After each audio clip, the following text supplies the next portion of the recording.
এটি নিউজের নিয়মিত আয়োজন আমাদের কথার আজকের পর্বে স্বাগত জানাচ্ছি আমি রবিউল ইসলাম রবি। আমাদের কথায় তুলে ধরা হয় সমসাময়িক বিষয় নিয়ে সাধারণ মানুষের মতামত। আজ ত্রয়োদশ জাতীয় সংসদে সংসদ সদস্যদের শপথ গ্রহণ অনুষ্ঠিত হলো। সংসদ সদস্যদের কাছে সাধারণ মানুষের প্রত্যাশার কথা আমাদের কথার আজকের পর্বে তুলে ধরব। তার আগে চলুন দেখে আসি এ বিষয়ে একটি প্রতিবেদন।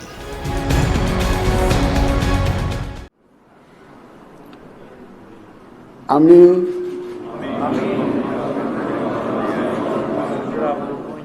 সংসদ সদস্য নির্বাচিত হইয়া সরকার গঠনে প্রায় ২০ বছরের অপেক্ষা দেশের অন্যতম প্রধান রাজনৈতিক দল বিএনপির মঙ্গলবার বেলা 11:15টার কিছু আগে জাতীয় সংসদ ভবনের শপথ কক্ষে বিএনপির নবনির্বাচিত সংসদ সদস্যদের শপথ পড়ান প্রধান নির্বাচন কমিশনার এএমএম নাসির উদ্দিন। তারা শুধু সংসদ সদস্য হিসেবে শপথ নেন। তাহা আইন অনুযায়ী ও বিশ্বস্ততার সহিত সংবিধান সংস্কার পরিষদের সদস্য হিসেবে শপথ নেননি বিএনপির সংসদ সদস্যরা। এর আগে সংসদ সদস্যদের উদ্দেশ্যে দলের এই সিদ্ধান্তের কথা জানান স্থায়ী কমিটির সদস্য ও কক্সবাজার ১ আসনে নির্বাচিত সংসদ সদস্য সালাহ উদ্দিন আহমেদ। যে ফর্মটা আছে এটা সংবিধান সংস্কার পরিষদ সদস্যদের শপথ ফর্ম। আমরা কেউ সংবিধান সংস্কার পরিষদের সদস্য হিসেবে নির্বাচিত হইনি এবং সংবিধানে এটা এখনো ধারণ করা হয়নি। গণভোটের রায় অনুযায়ী সংবিধান সংস্কার পরিষদ গঠিত হলে সেটা সংবিধানে আগে ধারণ করতে হবে এবং সংবিধান সংস্কার পরিষদের সদস্যকে কে শপথ নেয়াবেন সেটা বিধান করতে হবে এবং কোন এরকম ফর্ম এটা সংবিধানে নেই। এই ফর্মটি তৃতীয় তফসিলে আছে সাদাটা, এইরকম তখন একটা ফর্ম সংবিধানের তৃতীয় তফসিলে আসবে।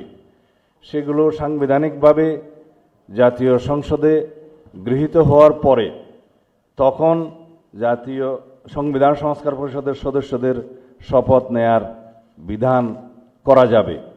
বিধায় আমরা এখন সাংবিধানিকভাবে এই পর্যন্ত আমরা এসেছি, আমরা সংবিধান মেনে এই পর্যন্ত চলছি এবং আশা করি সামনের দিনেও চলব। বেলা 11:30টার পর সংসদীয় দলের সভাকক্ষে বৈঠক করেন বিএনপির নবনির্বাচিত সংসদ সদস্যরা। ওই বৈঠকে তারেক রহমানকে সংসদীয় দলের নেতা নির্বাচিত করা হয়। একই সঙ্গে বিএনপির সংসদ সদস্যরা কেউ শুল্কমুক্ত গাড়ি ও সরকারি প্লট নেবেন না বলেও সিদ্ধান্ত হয় ওই বৈঠকে। আমাদের দলের নেতা নির্বাচন করেছে যে পার্লামেন্টারি পার্টি মিটিংয়ে, যেটা লিডার অফ দি হাউস আমরা নির্বাচন করেছি আমাদের নেতা জনাব তারেক রহমানকে। জনাব তারেক রহমান আমাদের উদ্দেশ্যে দুটো অনুশাসন দিয়েছেন। কোনো সংসদ সদস্য ট্যাক্স ফ্রি গাড়ি নেবেন না। দ্বিতীয়ত, সরকারি কোনো প্লট সংসদ সদস্য হিসেবে গ্রহণ করবেন না। এটা আজকে পরিবর্তনের শুরু হলো। Javed Akhtar, ATN news, Dhaka. প্রতিবেদনটি দেখার পর এবার চলুন দেখে আসি সাধারণ মানুষের মতামত। আমার প্রথম প্রত্যাশা হচ্ছে যে কি আমরা সুন্দরভাবে একটা আমরা দেশ গড়তে চাই এবং সবার আগে বাংলাদেশ যেটা বলা হয়েছে সেটার জন্য আমরা আবার সুন্দর এবং ভালো, যেটা আমরা দুর্নীতিমুক্ত, সন্ত্রাসমুক্ত, মাদকমুক্ত, মানে সবচেয়ে বাংলাদেশের সবচেয়ে দুর্নীতি হলো সবচেয়ে বড় একটা আখড়া। এবং এটা আগামী দিনের যদি মাননীয় প্রধানমন্ত্রী যিনি হবেন তারেক রহমান যদি হয়, তাহলে ওনার যে বড় চ্যালেঞ্জগুলো ওগুলো মোকাবেলা করতে হবে। অর্থাৎ দুর্নীতি ফার্স্ট, তারপর হচ্ছে যে কি মাদক, তারপর সন্ত্রাস, এগুলো আর কি। আর কোনো জন্য ধনী গ্রুপের মধ্যে কোনো ভেদাভেদ থাকবে না। হ্যাঁ, এটা হচ্ছে সবচেয়ে। আর সবাই প্রত্যেকটা দল সবার সাথে মিলেমিশে আমরা কাজ করতে হবে। আমরা চাই বাংলাদেশটা বৈষম্যহীন বাংলাদেশ, যেহেতু ধনী গরিবের তফাৎ থাকবে না। আমাদের প্রাণপ্রিয় নেতা তারেক রহমান ন্যায়ের শাসন প্রতিষ্ঠা করার জন্য যে প্রত্যাশা করেছেন, আমরা জনগণ তার প্রত্যাশার সাথে আমরা একমত, যাতে দুর্নীতিবাজরা দুর্নীতি করে বাংলাদেশকে যাতে আর শোষণ করতে না পারে, সেই প্রত্যাশা আমাদের জনগণের। আমাদের প্রত্যাশা থাকবে আমার দলের উপরে, আমার সরকারের উপরে।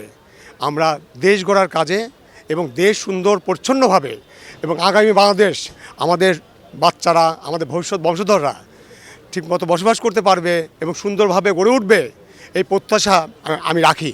এবং ইনশাল্লাহ আমার নায়ক, আমার দেশনায়ক তারেক রহমান যদি ইনশাল্লাহ সে যদি ক্ষমতায় সে পিএম দায়িত্ব পায়, ইনশাল্লাহ সে এটা করবে, স্বপ্ন পূরণ করবে।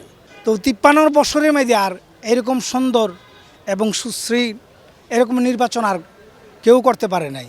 তো আমি ডক্টর ইউনূস সাহেবকে আমি ধন্যবাদ দেই এবং যারা আমার নেতা বিপিন সাহেবকে আমি ধন্যবাদ দেই, আল্লাহ পাক ওনাকে মন্ত্রিত্ব দিছে, এবং জোনায়েদ সাকিব ভাই এবং আন্দারি রহমান পার্থ সাহেব, তাদের আকাঙ্ক্ষা দেখছি এবং আশা করি ইনশাল্লাহ আগামী প্রজন্ম ওনারা কিছু বাংলাদেশের জন্য কিছু তুলে ধরবে এবং কিছু কাজ করবে।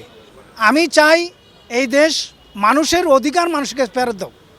আপনারা দেখেছেন বাংলাদেশের সুষ্ঠু নির্বাচন, আমার ভোট আমি দেব, এই ওয়ের মাধ্যমে আমরা এই ভোটের নির্বাচনের মাধ্যমে আমরা আজকের এই ফলাফল অর্জিত করেছি।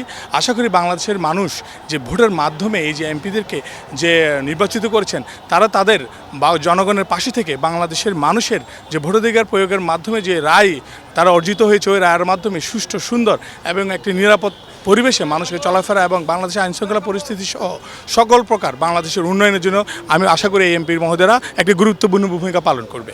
ইতিপূর্বে যেই প্রবলেমগুলো আমাদের দেশে হয়েছে, আমাদের দেশে যে জুলুম অত্যাচার হয়েছে, আশা করি ইনশাআল্লাহ সংসদ সদস্যদের কাছে আমাদের এই একটা আবদার যে তারা আমাদের এই আবদারটা রাখবে, আগামীতে যেন এই শোষণওয়ালা যেন কোনো রাজনীতিবিদ না থাকে, দেশে যেন কোনো জুলুম অত্যাচার না হয়, দেশে যেন পেরেশানিগুলো না হয়, যে দলীয়ভাবে যে প্রবলেমগুলো ইনশাআল্লাহ আশাবাদী যে আমাদের জাতীয়তাবাদী দল থেকে ইনশাআল্লাহ এটা হবে না। আমার প্রত্যাশা থাকবে যে গণতন্ত্রের এই ধারাটা অব্যাহত থাকুক, আর নতুন সরকারের কাছে যেন ধর্ম, বর্ণ, লিঙ্গ নির্বিশেষে যেন সকলে হচ্ছে তাদের প্রাপ্য অধিকারটুকু পায়, এবং হচ্ছে যে যেহেতু দেশ অনেক দিন ধরে একটা অস্থিতিশীল অবস্থার মধ্যে দিয়ে আছে, তো দেশে যেন একটা স্থিতিশীল অবস্থার মধ্যে পৌঁছায় এবং হচ্ছে আমরা হচ্ছে ধীরে ধীরে জাতি হিসেবে, দেশ হিসেবে আরও উন্নত জায়গায় যেতে পারি। এই ছিল আমাদের কথার আজকের আয়োজন। আমি রবিউল ইসলাম রবি ছিলাম আপনাদের সঙ্গে। আবার দেখা হবে নতুন কোনো বিষয় নিয়ে, নতুন কোনো পর্বে। সেই পর্যন্ত সবাই ভালো থাকুন, সুস্থ থাকুন, সঙ্গে থাকুন এটিএন নিউজের।